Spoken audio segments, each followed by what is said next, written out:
ਤੇ ਜੇ ਮੈਂ ਅੱਜ ਕਿਸਾਨ ਜਥੇਬੰਦੀਆਂ ਨੂੰ ਇਹ ਸਵਾਲ ਕਰਦਾ, ਮੇਰੇ ਤੇ ਇਹ ਕਹਿ ਦਿੱਤਾ ਜਾਂਦਾ ਮੈਨੂੰ ਵੀ ਤੂੰ ਆਰਐਸਐਸ ਦਾ ਬੰਦਾ, ਫਿਰ ਸਾਡੇ ਗਵਈਏ ਵੀਰ ਮੇਰਾ ਟੋਟਲ ਬਾਇਕਾਟ ਕਰ ਦਿੰਦੇ ਆ ਇਹ ਕਹਿ ਕੇ ਵੀ ਅਸੀਂ ਤਾਂ ਕਿਸਾਨ ਜਥੇਬੰਦੀਆਂ ਦੇ ਨਾਲ ਆ ਤੇ ਤੁਸੀਂ ਤਾਂ ਕੋਈ ਨਵੀਂ ਰਾਜਨੀਤੀ ਜਾਂ ਰਾਜਨੀਤਿਕ ਧਿਰ ਕੋਈ ਪਾਰਟੀ ਕੱਢਣ ਦੀ ਕੋਸ਼ਿਸ਼ ਕਰ ਰਹੇ ਹੋ।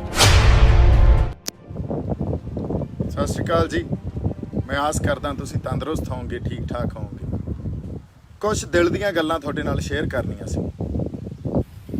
ਗੱਲ ਆਏ ਆ, ਜੇ ਮੈਂ ਐਸਜੀਪੀਸੀ ਨੂੰ ਸ਼੍ਰੀ ਗੁਰੂ ਗ੍ਰੰਥ ਸਾਹਿਬ ਦੇ ਪਾਵਨ ਸਰੂਪਾਂ ਤੇ ਸਵਾਲ ਕਰਦਾ ਤੇ ਮੈਨੂੰ ਇਹ ਕਹਿ ਦਿੱਤਾ ਜਾਂਦਾ ਤੂੰ ਏਜੰਸੀਆਂ ਦਾ ਬੰਦਾ ਤੇ ਤੇਰੇ ਤੇ ਕਾਨੂੰਨੀ ਕਾਰਵਾਈ ਕੀਤੀ ਜਾਊਗੀ। ਜੇ ਮੈਂ ਸਰਕਾਰਾਂ ਨੂੰ ਸਵਾਲ ਕਰਦਾ ਤੇ ਮੈਨੂੰ ਇਹ ਕਹਿ ਦਿੱਤਾ ਜਾਂਦਾ ਇਹ ਦੇਸ਼ ਧਰੋਹੀ ਆ, ਇਹ ਸੈਪਰੇਟਿਸਟ ਨੂੰ ਬਿਲੋਂਗ ਕਰਦਾ। ਤੇ ਜੇ ਮੈਂ ਅੱਜ ਕਿਸਾਨ ਜਥੇਬੰਦੀਆਂ ਨੂੰ ਇਹ ਸਵਾਲ ਕਰਦਾ ਵੀ ਤੁਸੀਂ ਪਹਿਲਾਂ ਤਾਂ ਲੜਾਈ ਤੈਅ ਕਰੋ, ਲੜਾਈ ਤੁਹਾਡੀ ਕੁਝ ਰਿਆਇਤਾਂ ਨੂੰ ਲੈ ਕੇ ਆ ਕਿ ਲੜਾਈ ਕਿਸਾਨਾਂ ਦੇ ਤੇ ਮਜ਼ਦੂਰਾਂ ਦੇ ਸੁਧਾਰਾਂ ਦੀ ਆ, ਉਹਨਾਂ ਦੀ ਜ਼ਿੰਦਗੀਆਂ ਦੇ ਸੁਧਾਰਾਂ ਦੀ ਆ, ਤਾਂ ਉਹਨਾਂ ਨੂੰ ਹੋਰ ਸਵਾਲ ਕਰਦਾ ਵੀ ਜੇ ਕੋਈ ਫੈਸਲੇ ਲੈਣੇ ਆ, ਇਹ ਸੰਘਰਸ਼ ਦੇ ਫੈਸਲੇ ਲੈਣੇ ਆ, ਇਹਨਾਂ ਨੂੰ ਬੰਦ ਕਮਰਿਆਂ 'ਚ ਨਾ ਲਿਆ ਜਾਵੇ, ਇਹਨਾਂ ਨੂੰ ਸਰਕਾਰਾਂ ਦੇ ਨਾਲ ਮੀਟਿੰਗਾਂ ਕਰਕੇ ਨਾ ਲਿਆ ਜਾਵੇ, ਇਹ ਕੋਈ ਓਪਨ ਫੋਰਮ 'ਚ ਲਿਆ ਜਾਵੇ ਜਾਂ ਕੋਈ ਇਹੋ ਜਿਹਾ ਸਿਸਟਮ ਪੈਦਾ ਕਰੀਏ ਜਿੱਥੇ ਚੈੱਕਸ ਐਂਡ ਬੈਲੈਂਸਸ ਹੋਣ। ਤਾਂ ਮੇਰੇ ਤੇ ਇਹ ਕਹਿ ਦਿੱਤਾ ਜਾਂਦਾ ਮੈਨੂੰ ਵੀ ਤੂੰ ਆਰਐਸਐਸ ਦਾ ਬੰਦਾ, ਫਿਰ ਸਾਡੇ ਗਵਈਏ ਵੀਰ ਮੇਰਾ ਟੋਟਲ ਬਾਇਕਾਟ ਕਰ ਦਿੰਦੇ ਆ ਇਹ ਕਹਿ ਕੇ ਵੀ ਅਸੀਂ ਤਾਂ ਕਿਸਾਨ ਜਥੇਬੰਦੀਆਂ ਦੇ ਨਾਲ ਆ ਤੇ ਤੁਸੀਂ ਤਾਂ ਕੋਈ ਨਵੀਂ ਰਾਜਨੀਤੀ ਜਾਂ ਰਾਜਨੀਤਿਕ ਧਿਰ ਕੋਈ ਪਾਰਟੀ ਕੱਢਣ ਦੀ ਕੋਸ਼ਿਸ਼ ਕਰ ਰਹੇ ਹੋ। ਗੱਲ ਆਏ ਆ, ਜਦੋਂ ਤੱਕ ਅਸੀਂ ਇਹ ਨਹੀਂ ਸਮਝਾਂਗੇ ਵੀ ਸਾਡੀ ਲੜਾਈ ਕੀ ਆ, ਜਾਂ ਜਦੋਂ ਤੱਕ ਅਸੀਂ ਪੁਰਾਣੇ ਰੀਤੀ ਰਿਵਾਜ ਜਿਹੜੇ ਰਿਵਾਜ ਆ ਉਹਨਾਂ ਦਾ ਖੰਡਨ ਨਹੀਂ ਕਰਾਂਗੇ, ਸਾਡੇ ਹੱਥ ਪੱਲੇ ਹੁਣ ਵੀ ਕੁਝ ਨਹੀਂ ਲੱਗਣਾ, ਸਾਡੇ ਹੱਥ ਪੱਲੇ ਪਹਿਲਾਂ ਵੀ ਕੁਝ ਨਹੀਂ ਲੱਗਿਆ।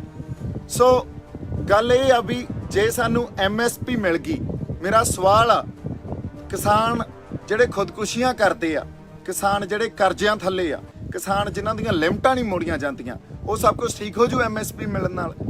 ਜਿਹੜੇ ਇੱਕ ਸਟੈਟਿਸਟਿਕਸ ਆ ਨਾ, ਸਟੈਟਿਸਟਿਕਸ ਦੀ ਗੱਲ ਸਮਝੀਏ, 6% ਪੂਰੇ ਦੇਸ਼ ਦੇ ਕਿਸਾਨ ਇਹੋ ਜਿਹੇ ਆ ਜਿਹੜੇ ਐਮਐਸਪੀ ਯੂਜ਼ ਕਰਦੇ ਆ, ਮਤਲਬ 94% ਕਿਸਾਨ ਐਮਐਸਪੀ ਯੂਜ਼ ਹੀ ਨਹੀਂ ਕਰਦੇ, ਉਹਨਾਂ ਦੀ ਲੁੱਟ ਖਸੁੱਟ ਤਾਂ ਐਮਐਸਪੀ ਤੋਂ ਬਿਨਾਂ ਵੀ ਜਾਰੀ ਆ। ਫਿਰ ਅਗਲੀ ਗੱਲ ਆ ਜਿਹੜੀ ਕੀ ਸਾਡੇ ਨਾਲ ਮਜ਼ਦੂਰ ਜਾਂ ਉਹਨਾਂ ਦੀਆਂ ਜਿਹੜੀਆਂ ਯੂਨੀਅਨਸ ਉਹ ਨਾਲ ਆ, ਕੀ ਸਾਡੇ ਨਾਲ ਆੜ੍ਹਤੀਆ, ਸਾਰੀ ਆੜ੍ਹਤੀਆਂ ਯੂਨੀਅਨ ਸਾਡੇ ਨਾਲ ਆ। ਜੇ ਅਸੀਂ ਕਹੀਏ ਇਹ ਸਾਡੀ ਸਾਰਿਆਂ ਦੀ ਲੜਾਈ ਆ, ਹਜੇ ਤੁਸੀਂ ਲਾਮਬੰਦੀ ਤਾਂ ਕਰਦੇ ਨਹੀਂ, ਅਸੀਂ ਬਹਿ ਜਾਂਦੇ ਆ ਰੇਲਾਂ ਰੋਕਣ, ਇਹ ਤਾਂ ਪੁਰਾਣੇ ਢੰਗ ਆ ਜੀ ਰੇਲਾਂ ਰੋਕਣ ਦੇ, ਜਾਂ ਅਸੀਂ ਮਾਲਸ 'ਚ ਚਲੇ ਗਏ, ਅਸੀਂ ਇਹੋ ਜੀ ਇੱਕ ਸਿਚੁਏਸ਼ਨ, ਇਹੋ ਜਿਹਾ ਮਾਹੌਲ ਕ੍ਰੀਏਟ ਕਰ ਰਹੇ ਆ ਜਿੱਥੇ ਸੈਂਟਰ ਨੇ ਸਾਡੇ ਤੇ ਐਮਰਜੈਂਸੀ ਇਨਵੋਕ ਕਰ ਦੇਣੀ ਆ।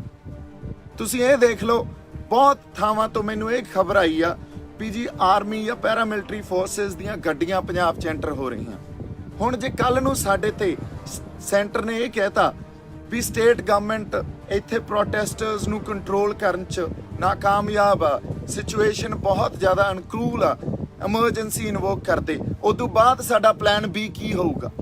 ਸਾਡੇ ਕੋਲੇ ਕੋਈ ਪਲਾਨ ਬੀ ਨਹੀਂ ਹੈ, ਕਿਸੇ ਕਿਸਾਨ ਜਥੇਬੰਦੀ ਕੋਲੇ ਕੋਈ ਪਲਾਨ ਬੀ ਹੈ ਨਹੀਂ, ਉਹ ਸਿਰਫ ਲੱਗੇ ਹੋਏ ਆ ਟੋਲ ਰੋਕ ਲਓ, ਫਲਾਨੀ ਥਾਂ ਤੇ ਮੌਲ ਬੰਦ ਕਰ ਦਿਓ, ਜਾਂ ਅਸੀਂ ਰੇਲਾਂ ਰੋਕ ਲਓ, ਰੇਲਾਂ ਦਾ ਪਿੱਛੇ ਹੀ ਰੋਕੀ ਖੜੇ ਆ ਉਹ। ਸੋ ਕੋਈ ਪਲਾਨ ਵੀ ਰੱਖ ਕੇ ਨਹੀਂ ਚੱਲਦੇ। ਮੈਂ ਕਿੱਦਾਂ ਦਾ ਕਹੀ ਜਾਂਦਾ ਵੀ ਸਾਨੂੰ ਗੱਲ ਸਮਝਣੀ ਪੈਣੀ ਆ, ਇਹ ਆਰਡੀਨੈਂਸ ਆਉਣੇ, ਕਾਲੇ ਕਾਨੂੰਨ ਆਉਣੇ, ਇਹ ਤਾਂ ਬਿਮਾਰੀ ਦੇ ਲੱਛਣ ਆ। ਰੋਗ ਕੀ ਆ ਤੇ ਉਹਦੀ ਦਵਾਈ ਕੀ ਹੋਣੀ ਚਾਹੀਦੀ ਆ, ਗੱਲ ਇੱਥੇ ਪਈ ਆ। ਰੋਗ ਕੀ ਆ?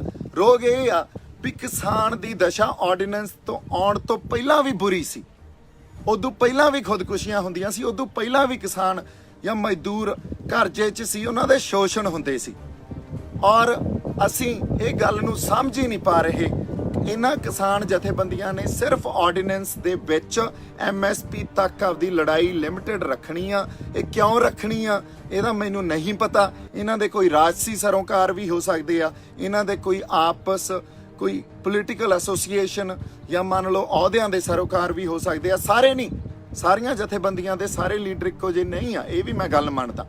ਪਰ ਜਦੋਂ ਤੱਕ ਅਸੀਂ ਪੂਰਨ ਤੌਰ ਤੇ ਇਹ ਗੱਲ ਨੂੰ ਸਮਝ ਕੇ ਖੰਡਨ ਨਹੀਂ ਕਰਾਂਗੇ, ਪੁਰਾਣੇ ਰੀਤੀ ਰਿਵਾਜਾਂ ਦਾ ਖੰਡਨ ਨਹੀਂ ਕਰਾਂਗੇ, ਉਹਨਾਂ ਨੂੰ ਚੈਲੰਜ ਨਹੀਂ ਕਰਾਂਗੇ, ਤੇ ਕੋਈ ਇਹੋ ਜਿਹਾ ਢਾਂਚਾ ਨਹੀਂ ਸਿਰਜਾਂਗੇ ਜਿੱਥੇ ਸਹੀ ਅਸਲ ਤੌਰ ਤੇ ਕਿਸਾਨਾਂ ਦਾ, ਮਜ਼ਦੂਰਾਂ ਦਾ ਜਾਂ ਹੋਰ ਸਾਰੇ ਵਰਗਾਂ ਦਾ ਕੋਈ ਭਲਾ ਨਾ ਹੋ ਸਕੇ, ਉਦੋਂ ਤੱਕ ਜੇ ਅਸੀਂ ਕਹੀਏ MSP ਲੈ ਕੇ ਬਹਿ ਜਾਂਗੇ, ਇਹ ਕੋਈ ਪ੍ਰਾਪਤੀ ਨਹੀਂ ਆ। ਫਿਰ ਲੋਕ ਤੁਹਾਡੇ 'ਚ, ਕਿਸਾਨ ਜਥੇਬੰਦੀਆਂ ਨੂੰ ਮੇਰੀ ਬੇਨਤੀ ਆ ਹੱਥ ਜੋੜ ਕੇ, ਵੀ ਤੁਹਾਡੇ 'ਚ ਐਡਾ ਵੱਡਾ ਆਪਦਾ, ਮੈਂ ਵੀ ਕਹਿਣਾ ਮੈਂ ਤੁਹਾਡੇ ਨਾਲ ਆ, ਐਡਾ ਵੱਡਾ ਆਪਦਾ ਭਰੋਸਾ ਤੁਹਾਡੇ 'ਚ ਦੇਤਾ, ਐਡੀ ਵੱਡੀ ਆਸ ਆ ਉਹਨਾਂ ਨੂੰ ਤੁਹਾਡੇ ਤੋਂ, ਬਿਕੋਜ਼ ਤੁਸੀਂ ਐਕਤੀ ਲਾਓਗੇ, ਤੁਸੀਂ ਪੰਜਾਬ ਲਈ, ਇਸ ਧਰਤੀ ਲਈ, ਸਾਡੇ ਲੋਕਾਂ ਲਈ ਕੁਝ ਲੈ ਕੇ ਡਿੱਗੋਗੇ।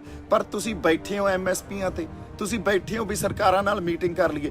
ਜਿੱਦਾਂ ਅਸੀਂ ਬੰਦ ਕਮਰਿਆਂ 'ਚ ਸਰਕਾਰਾਂ ਨਾਲ ਮੀਟਿੰਗਾਂ ਕਰਨੀਆਂ ਸ਼ੁਰੂ ਕਰ ਦਿੰਨੇ ਆ ਨਾ, 50% ਦਾ ਸੰਘਰਸ਼ ਉੱਥੇ ਹੀ ਅਸੀਂ ਵੇਚ ਦਿੰਨੇ ਆ, ਉੱਥੇ 50% ਸੰਘਰਸ਼ ਤਾਂ ਖਤਮ ਹੋ ਜਾਂਦਾ।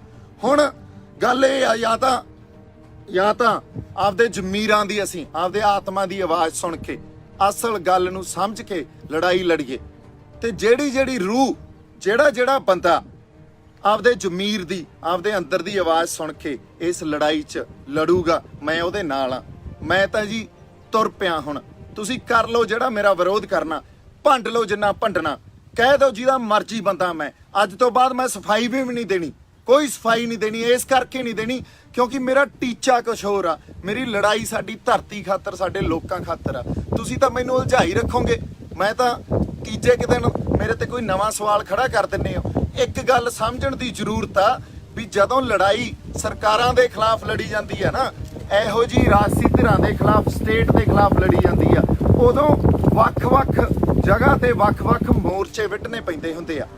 ਪਰ ਸਾਡਾ ਟੀਚਾ ਇੱਕੋ ਹੀ ਹੁੰਦਾ, ਸਾਡਾ ਟੀਚਾ ਇਹੀ ਹੁੰਦਾ ਵੀ ਸਰਕਾਰਾਂ ਨੂੰ ਬੈਕਫੁੱਟ ਤੇ ਲੈ ਕੇ ਆਈਏ, ਸਰਕਾਰਾਂ ਦੀ ਮਜਬੂਰੀ, ਕੋਈ ਰਾਜਸੀ ਮਜਬੂਰੀ ਖੜੀ ਕਰ ਦਈਏ। ਔਰ ਇਹ ਉੱਥੇ ਜੇ ਅਸੀਂ ਇੱਕ ਦੂਜੇ ਨੂੰ ਨਿੰਦਣ ਲੱਗ ਜਾਈਏ ਤਾਂ ਲੋਕਾਂ 'ਚ ਵਹਿਮ ਤੇ ਭਰਮ ਹੀ ਪੈਦਾ ਹੁੰਦਾ, ਹੋਰ ਇਹਦੇ 'ਚੋਂ ਕੋਈ ਹੱਲ ਨਹੀਂ ਨਿਕਲਦਾ। ਇਸ ਕਰਕੇ ਹੱਲ ਵੱਲ ਨੂੰ ਤੁਰੋ।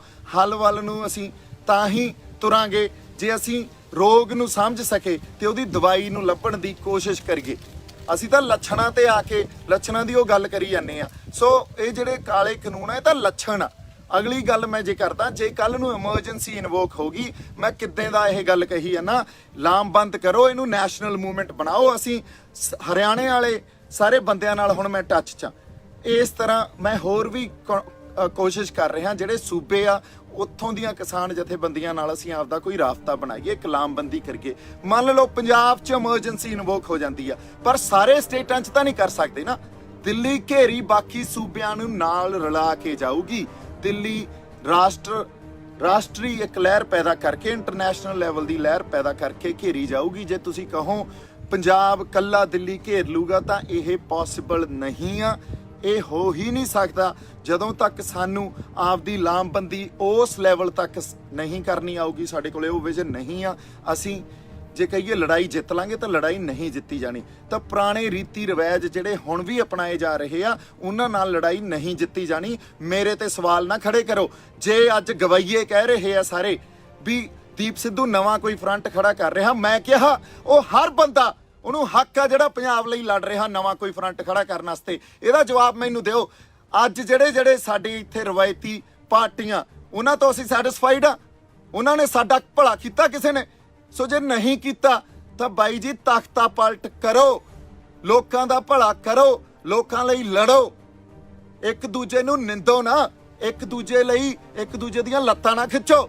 ਸੋ ਸਾਡੀ ਲੜਾਈ ਇਕੱਠਿਆਂ ਦੀ ਆ। ਜੇ ਤੁਸੀਂ ਇਕੱਠੇ ਇੱਕ ਮੋਰਚੇ ਤੋਂ ਨਹੀਂ ਲੜ ਸਕਦੇ ਤਾਂ ਕਿਸੇ ਹੋਰ ਮੋਰਚੇ ਤੋਂ ਲੜ ਲਓ ਜਿੱਥੇ ਤੁਹਾਡੀ ਵਿਚਾਰਧਾਰਾ ਮਿਲਦੀ ਆ। ਪਰ ਇਹਦਾ ਮਤਲਬ ਇਹ ਨਹੀਂ ਅਸੀਂ ਇੱਕ ਦੂਜੇ ਨੂੰ ਨਿੰਦਣ ਲੱਗ ਜਾਈਏ, ਇੱਕ ਦੂਜੇ ਦੀਆਂ ਲੱਤਾਂ ਖਿੱਚਣ ਲੱਗ ਜਾਈਏ। ਮੈਨੂੰ ਐਂ ਲੱਗਦਾ ਲੜਾਈ ਦੀ ਵਿਉਂਤਬੰਦੀ, ਸਟ੍ਰੈਟਜੀ ਤੇ ਸਾਡਾ ਵਿਜ਼ਨ, ਸਾਡੀ ਸੇਧ ਕੀ ਹੋਣੀ ਚਾਹੀਦੀ ਆ, ਸਾਡੇ ਕਿਸਾਨ ਜਥੇਬੰਦੀਆਂ ਦੇ ਆਗੂਆਂ ਨੂੰ ਸਮਝਣਾ ਚਾਹੀਦਾ। ਔਰ ਇਕੱਲੇ ਕਿਸਾਨ ਜਥੇਬੰਦੀਆਂ ਦੇ ਆਗੂਆਂ ਨੂੰ, 31 ਜਥੇਬੰਦੀਆਂ ਨੂੰ ਨਹੀਂ ਬਹਿਣਾ ਚਾਹੀਦਾ। ਮਜ਼ਦੂਰਾਂ ਨੂੰ ਵੀ ਨਾਲ ਲਓ, ਉਹਨਾਂ ਦੀਆਂ ਜਥੇਬੰਦੀਆਂ ਨੂੰ ਨਾਲ ਲਓ, ਆੜ੍ਹਤੀਆਂ ਨੂੰ ਨਾਲ ਲਓ। ਤੁਹਾਡੀ ਲੜਾਈ ਨੂੰ ਵੱਡੀ ਕਰੋ, ਲਾਮਬੰਦੀ ਵੱਡੀ ਕਰੋ, ਬਾਕੀ ਸੂਬਿਆਂ ਨੂੰ, ਬਾਕੀ ਸਟੇਟਸ ਨੂੰ ਨਾਲ ਲਓ। ਮੇਰੀ ਇਹੀ ਅਰਦਾਸ ਤੇ ਬੇਨਤੀ ਆ। ਤੇ ਕੱਲ ਨੂੰ ਆਪਾਂ 11 ਵਜੇ ਸ਼ੰਭੂ ਬਾਰਡਰ ਤੇ ਧਰਨਾ ਲਾ ਰਹੇ ਆ। ਜਿਹਦੀ ਜ਼ਮੀਰ ਜਿਉਂਦੀ ਆ, ਜਿਹੜਾ ਮੇਰੀ ਗੱਲ ਨਾਲ ਕੋਈ ਰਿਲੇਸ਼ਨ ਜਾਂ ਰਿਲੇਟ ਕਰ ਸਕਦਾ, ਉਹ ਬੰਦਾ ਉੱਥੇ ਆ ਜੇ। ਮੈਂ ਕਿਸੇ ਨੂੰ ਫੋਰਸ ਨਹੀਂ ਕਰ ਰਿਹਾ ਜੀ, ਮੈਂ ਤਾਂ ਹੱਥ ਜੋੜ ਕੇ ਬੇਨਤੀ ਕਰ ਰਿਹਾ ਵੀ ਹਰ ਪਾਸੇ ਜਿੱਥੇ ਕੋਈ ਸੰਘਰਸ਼ ਕਰ ਰਿਹਾ ਉਹਦਾ ਸਾਥ ਦਿਓ। ਮੈਂ ਕਿਸਾਨ ਜਥੇਬੰਦੀਆਂ ਦੇ ਵੀ ਨਾਲ ਆ, ਪਰ ਮੈਂ ਪੁਰਾਣੇ ਢਾਂਚੇ ਦੇ ਨਾਲ ਨਹੀਂ ਆ, ਮੈਂ ਬੰਦ ਕਮਰਿਆਂ 'ਚ ਮੀਟਿੰਗਾਂ ਦੇ ਨਾਲ ਨਹੀਂ ਆ। ਮੈਂ ਸਿਰਫ ਕੁਝ ਰਿਆਇਤਾਂ ਅੰਸ਼ਕ ਤੌਰ ਤੇ ਪ੍ਰਾਪਤੀਆਂ ਦੇ ਨਾਲ ਨਹੀਂ ਆ, ਮੈਂ ਉਹਨਾਂ ਦਾ ਪੁਰਜ਼ੋਰ ਵਿਰੋਧ ਕਰਦਾ। ਮੈਂ ਅਸਲ ਤੌਰ ਤੇ ਜੇ ਕੋਈ ਸਾਡੇ ਇੱਥੇ ਸਿਸਟਮ ਅਸੀਂ ਕਿਸਾਨਾਂ ਨੂੰ ਦੇ ਸਕੀਏ, ਮਜ਼ਦੂਰਾਂ ਨੂੰ ਦੇ ਸਕੀਏ, ਜਿੱਥੇ ਉਹਨਾਂ ਦਾ ਭਲਾ ਹੋਵੇ, ਸਾਡੇ ਲੋਕਾਂ ਨੂੰ ਉਹ ਸਿਸਟਮ ਦੇ ਸਕੀਏ, ਉਸ ਚੀਜ਼ ਦੇ ਨਾਲ ਆ, ਉਹਦਾ ਮੈਂ ਹਮਾਇਤ ਕਰਦਾ ਉਸ ਚੀਜ਼ ਦੀ।